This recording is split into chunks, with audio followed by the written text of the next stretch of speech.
Hey Kingdom, wanna cool Spellblade build? I analyzed last Epoch ladder right now, and most Spellblade players playing my build that you probably saw on channel already. But rank 1 player playing different build. I tried to check his exact build, but there's some items missing right now. Still, I managed to find out what items you need for this build, including this floating triangle pizza slice. So get ready for awesome Spellblade build, because I'm having loads of fun while playing this pizza slice boy. So let me show you this build in action so you can decide do you want to build it for yourself. Coolest part, it don't require you like timings and other stuff unlike my previous build. My previous build was super powerful when you're using spell combinations like enchant weapons that will give you like crazy amount of damage, but then it's on cooldown and you need to wait for spells to cooldown. This build basically works instantly, you don't need to wait, and it looks amazing. And coolest part, you can basically attack enemies outside of your screen almost. So look at the skeleton, I'm barely seeing him. Let's get our buffs and just look at this awesomeness. Oh my goodness. In my opinion, it looks amazing. It's super fun to play. You just run around and you're actually playing it. So you just not going blindly casting random like spells everywhere and hoping your damage over time effects will finish your enemies. You actually need to like point and click your enemies just a little bit. And this cool, it just makes a little bit more interesting gameplay loop instead of like your normal gameplay. And in my opinion, it looks amazing. A lot of lightning, a lot of ice going on everywhere, nice damage, so really strong crits, really nice like damage output against hordes of enemies, so you're dealing with packs really fast, and also nice damage against bosses, against elites and other guys like this. Survivability is also pretty like nice for mage especially. So if you're liking what you're seeing on the screen right now, then make sure to get your notepads ready and write down this build. Let's go! And let's start with a skills ability, how we're leveling them. And if you're new to the game, I remind you how to level skills. Basically, I will show you all nodes you want to have when you're leveling your skills and points you need to allocate. But don't instantly level up all nodes. First of all, get all nodes you need eventually, and then spend points by leveling them up. Because this player right now got 22 Mana Strike points. First skill and main skill that doing damage is Mana Strike. And if you got only 20 points, depending on your gear, you will just take few points here and there, that's totally fine. You will just have a little bit less damage, don't worry about it. So let's go. Mana Strike normally costing 0 mana and gaining mana on hit, that's it. But we need to make it from melee damage to range damage, that's doing pretty nice damage. Okay, so what we're going to have here, we got 2 points in Swift Sap, increasing our attack speed. Makes sense, we are Spellblade, we want to attack as fast as possible. Then we're getting 4 points in Rage Sap. Again, I'm reminding you, don't get 4 points instantly, you need only 2 points to get to the next node. But eventually you want to have 4 points here. It will increase global damage. Global damage means every damage type from all your skills will be increased. That's insane. And also we're getting 1 point in Teleporting Strikes. It will reduce mana gain, but Mana Strike will be a range ability now. And also 1 point in Star Guide. Now Mana Strike will automatically target enemy closest to cursor, so you don't need to be super precise with it. You just like hover your mouse around your enemies and it will hit them. But you need to hover at least a little bit like closer to them. You don't need to be a sniper, but at least spray around your enemies. So you need to be like a little bit more precise than Warlock right now, who just spraying all over the place. And also 3 points in Rune Sap, increasing global spell damage per enemy hit. Mana Strike hits grants you increased spell damage for 4 seconds. That's it. So that's like coolest part, you kinda doing your attacks and gaining more damage when you're hitting different enemies. That's cool part. Increasing damage like dramatically. And also we got few points to the right side, increasing area with Sprite Blade. And also we got Mana Drain. Mana Strike grants you more mana, plus 60%. Actually, that's a little bit questionable note. I never run out of mana when I'm playing this build. maybe I don't know something, but I haven't like any problems. And if you're not having them, then you definitely can like respect the stuff and gain more area instead, more attack speed and more global damage. That's my advice. But again, we're looking at the build that's rank 1 spell blade using right now. So also he got 2 points in Arcanist Blade, increasing mana gain. Again, I don't know why you need it. I never got problems, but I copied his build almost. So maybe that's why I don't have any problems with mana. That's what you can actually try. So maybe don't level this initially, and then when you get problems with mana pool, then level this node. Also, we got 1 point in mana spark, so our mana will be converted to base lightning damage. And also we get in spark charges, which gives ability to cast spark charges on hit with the spell to inflict some lightning damage. So now let's jump to our flame ward first. That's protective spell, and we're leveling it basically as any other Rune Master, Sorcerer, Spellblade will do. It's like basic protective leveling. We're getting 2 points in Stalwart Defense, increasing ward gained. And if you don't know, Flame Ward basically covers your body in this flame bubble.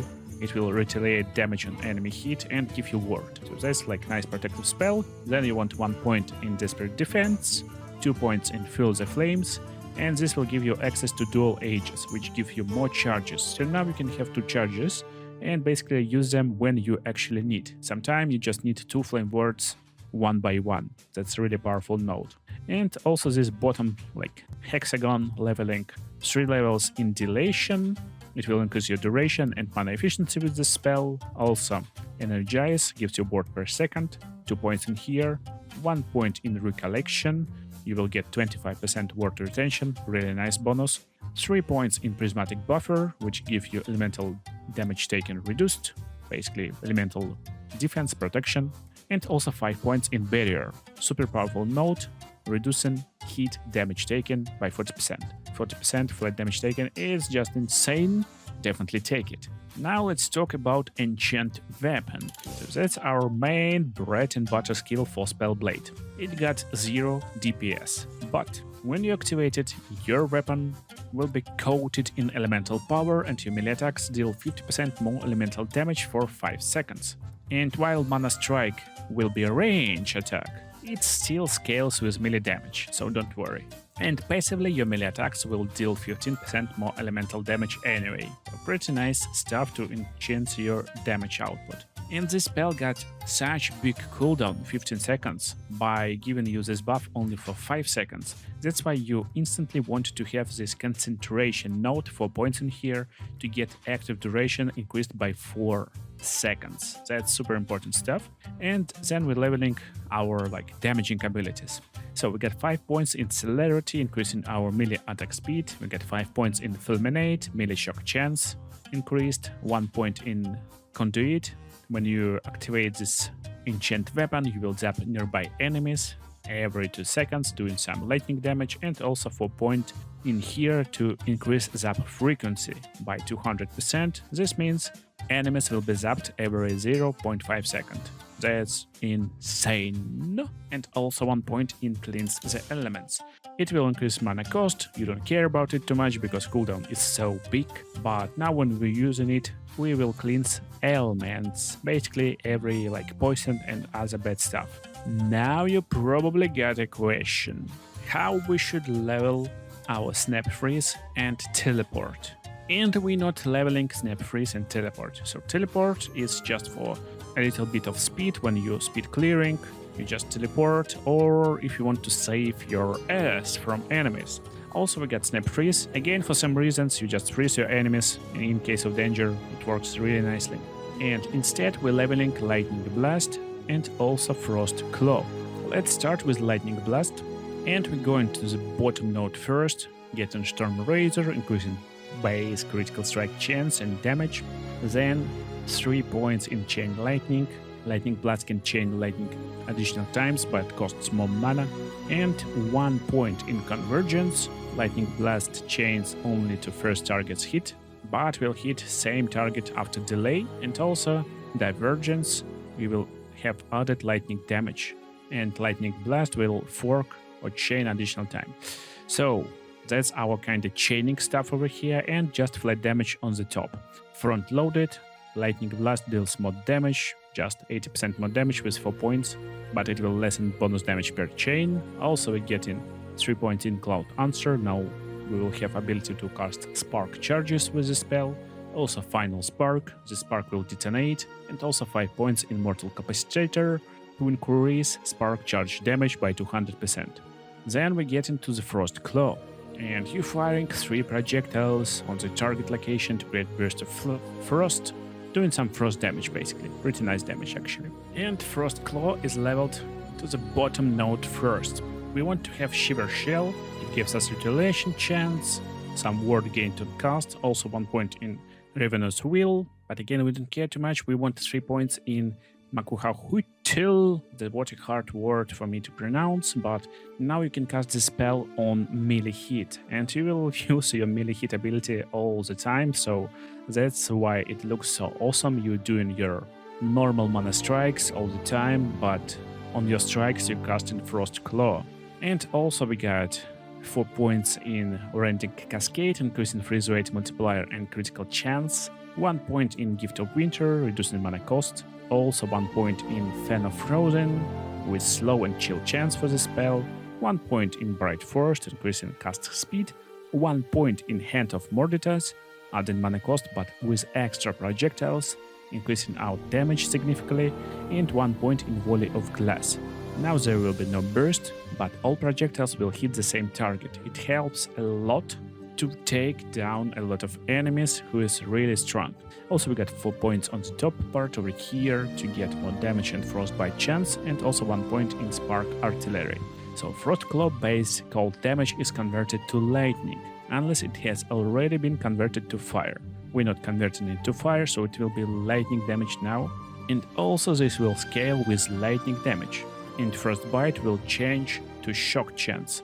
And that kind of wraps up our build. We're doing a lot of mana strikes, casting this Frost Claw, but it's doing a lot of shock damage, and that's crazy. So when you're leveling the skill, definitely go to the bottom part first, then to the top part. First, second, yeah, already second, to convert this cold to lightning damage. But to make everything work, we need right passives. So let's take a look at them. For passives, you want to level them with the same tactic, get all nodes needed, get to the end as fast as possible, and then backwards. So in Spellblade example, you start from the left, going as fast as possible to the right, and after getting 5 points in Prodigy, go backwards and start leveling all the skills that you need to level. So here in Mage, we need 20 points in Mage to go to our Mastery, to our Spellblade, and we get in 1 point in Elementalist, increasing our elemental damage, 8 points in Arcanist, Intelligence and some resistances, 1 point in Reactive Ward, 5 points in Mage Flurry, increasing attack speed, and that's what we kind of scaling with. Also these 5 points with just 3 points will increase cooldown recovery speed for Teleport and Snap Freeze. We're using the spells for our protective reasons, that's really important stuff, and 5 points in Warden to increase ward retention. Again, we're looking for ward in this build as our protective defensive layer, so ward retention, ward gain, attack speed, and some elemental damage, especially lightning damage, is very nice stuff that you want to scale with. Also critical strike and critical strike chance. I mean critical strike multiplier and chance, of course. So now we're getting Spellblade. What we got here? 6 points in top node, increasing elemental damage and resistance, 8 points in Arcane Warden, gaining more ward, 1 point in Warden's Echo to get to this Defenders of the Rune, increasing ward retention and elemental burst damage. Also we got 5 points in Arcane Shielding, we're getting damage taken reduced with Arcane Shield and more ward per second with Arcane Shield, and we gain an Arcane Shield for 4 seconds when you're using a melee attack and hit at least one enemy. So we're hitting out of enemies and gaining this protection. Very powerful stuff. Also we're getting 5 points in Shattered Ages, increasing armor per Arcane Shield, and also it will stack up to 4 times now with less effectiveness, but in the end you will get more effective bonus. But that's our most important node in the Rune Master to make this build work.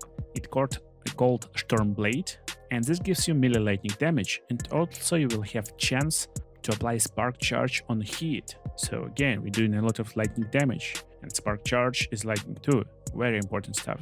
Also we get an Essence Duel, increasing melee attack speed, 5 points in Burden of Knowledge, increasing spell damage, and also 10 points in Mental Fortitude, increasing our intelligence and word per second, and Prodigy. We're getting more word per second per 10 points of intelligence, but that's not it. Also with Spellblade we want to level Rune Master. So in Rune Master we get 1 point in Unsealed Mana and 8 points in Sphere of Protection for more health and reduce damage taken from shocked enemies. Also 8 points in Arcane Focus to gain more intelligence and 6 points in Mental Catalysis to reduce bonus damage taken from crits when we're using Catalyst in offhand, and also intelligence with a Catalyst will be increased. And last but not least, Sorcerer, 8 points in Calculated Destruction, giving us more defense and increasing spell critical strike chance per intelligence. Very nice buff for the late game damage. So now let's talk about his idols first, and it's not other than Grand Glass Idol, increasing lightning critical strike chance and word per second, and he got 2 of them. Then we got 2 big idols. 4x1 gives you mana efficiency with Frost Claw, elemental penetration with Frost Claw, and word per second. And we got 2 of them. One of them giving chance to apply Spark Charge on melee hit. We got 2 small Lagonian idols with word retention and fire resistance also. We got this Humble Ethereal idol with vitality and weight resistance, and vitality and physical resistance. And if we take a look at equipment, we're looking mostly for increasing cooldown recovery speed, increasing mana, intelligence modifiers, word per second, more armor, increased armor, intelligence modifier, critical strike avoidance, rings with critical strike chance and intelligence, one more ring with intelligence, D7. But what legendary and uniques we're looking for? We're looking for Aurora's Time Glass. This guy got this awesome amulet with lightning penetration modifier, and this amulet gives us ability to survive on low health. That's very powerful stuff, very nice for squishy mages, and this build is not very squishy actually. Also, Stormcave Testament is our relic, increasing spell critical strike chance, and this relic gives us a lot of cool stuff, physical resistance, also spell lightning damage will be increased, lightning penetration, shock chance, lightning resistance, and mana. And also it gives you a chance to summon a Storm Totem on hit, and yeah, we can summon this totem actually, even when we're playing Spellblade. That's crazy. So what about other hidden items over here? Actually, I found his second character, and this character got these items right now. We can assume that's items he used. I don't know exactly what gloves he used, so I filled build planner for this build. If you want to use it, you just go to the link in description, look for build planners over here, and on the right side you will have Spellblade. So possibly you're looking for Solarium Bracers that will give you more critical strike chance with some intelligence modifiers. But other than that, you're looking for this Dragonrod Claw, and this dagger makes this build possible. So this dagger gets super unique modifier. It gets this Lightning Blast on hit, but not on just basic hit, it got chance on crit with Frost Claw, up to 3 casts per second. So when you're doing normal attacks, you cast in Frost Claw, and now you can call Lightning Blast 3 times per second. And this blast will have more damage, uncapped lightning resistance, so like a lot of cool multipliers. This dagger just makes this build broken, and that's how you play this build. And also we get this Catalyst. It gives you intelligence, word per second, chance to apply Spark Charge on hit. Basically it's kinda complementing our build by a lot of stuff.